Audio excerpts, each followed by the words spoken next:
All right, guys, it's your boy, Inner City Conservative, and we're live with my man, Officer Tatum.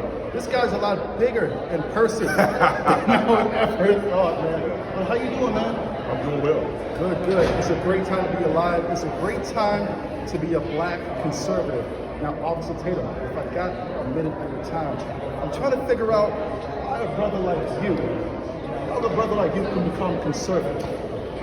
Well, I think it's just because when you get exposed to certain things, you grow older, you have more responsibility, paying taxes, then you get in a different environment, and those environments can somehow mold the way you think, right? When I became a cop, I became more conservative. I was around conservatives. I started to see what the government was doing, and they woke me up to it. So that's kind of how the path went, just opening my mind, finding Christ.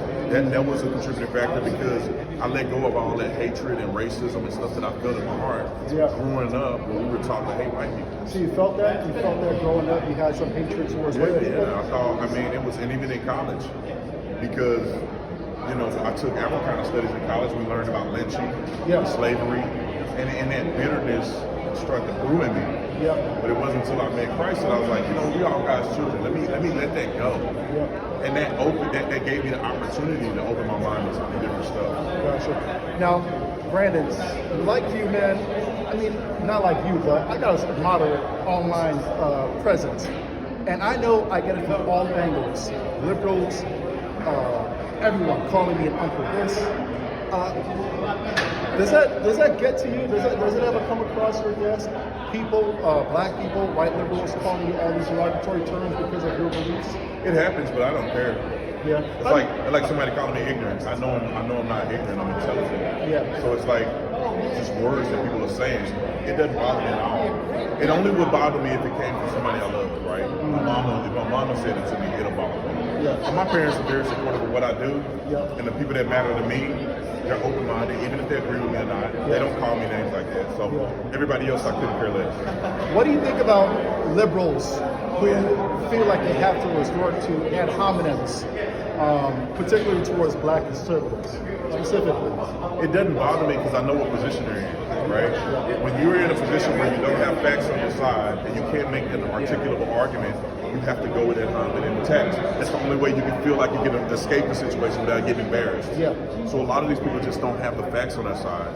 They're not confident in it, so they have to attack you. And when somebody attacks you, that's when you know you won. I got two more questions for you.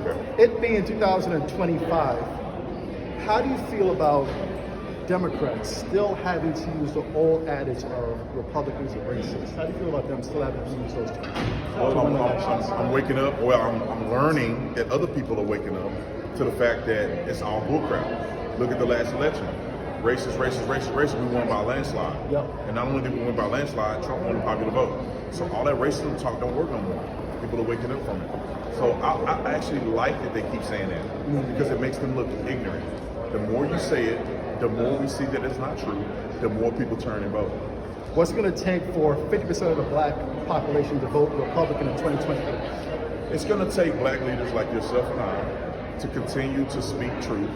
We wake up people, whether we know it or not, and as we do that, it will matriculate through the entire population.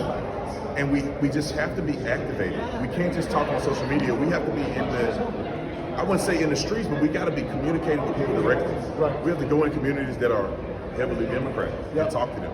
And that's why we have Blexit. And as you can see, we had a conference here. I spoke there. I'm a co-founder of Blexit. We have 50 chapters around the United States of America where we're doing that very thing. Where we're going into communities, feeding people, communicating, having events, so that people can have access to a different perspective. And then it's on them after that. Absolutely. And whatever they do. We just want to give them information to allow them to make the best decision for them.